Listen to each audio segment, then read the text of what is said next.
Hey y'all, it's Barbara here, your favorite longtime professional home care personal support worker, union steward, and certified member and co-chair of a joint health and safety committee. I hope this day of inclement weather finds you well. Yes, I live in southwestern Ontario, and we've been having it pretty bad up here. There is currently a polar vortex parked over us, and that involves high winds, a lot of snow, and frigid temperatures. And by that I mean minus 20 and below.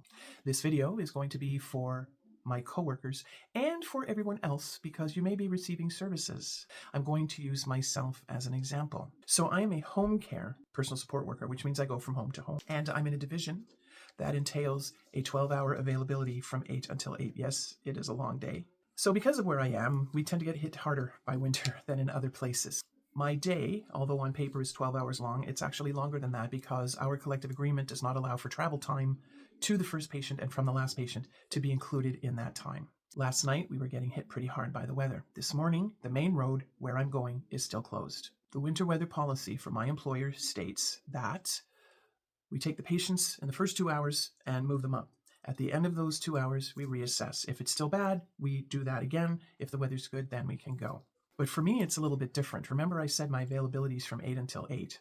So this morning, the road was still closed. I did what I had to do. I reported it to scheduling, but I also had to tell scheduling that I can't see the last patient because they're 6 to 8. If I move them up, it's 8 to 10, and my availability ends at 8. Plus, I have to get up at 5 again in the morning. And I don't even know if I'm going to be going out anyway because I don't know what the weather's going to be. But just in case I did get out again, no, I couldn't do that.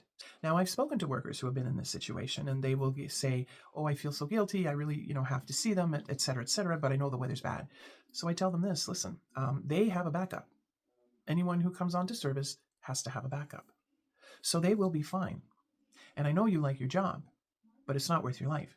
Then I've had those diehards. Well, the main road's closed. I'm going to go on the back roads, etc. Well, I've seen that go south pretty quickly because if the main roads are bad enough to be closed, the back roads, which are an afterthought when it comes to plowing, aren't going to be any better. As much as I'm extremely good at my job and I do love my work, if I'm dead or injured, I can't help my patients. So, as much as you may feel guilty, just think about that. The job is not worth your life. I hope that clears up things for everyone.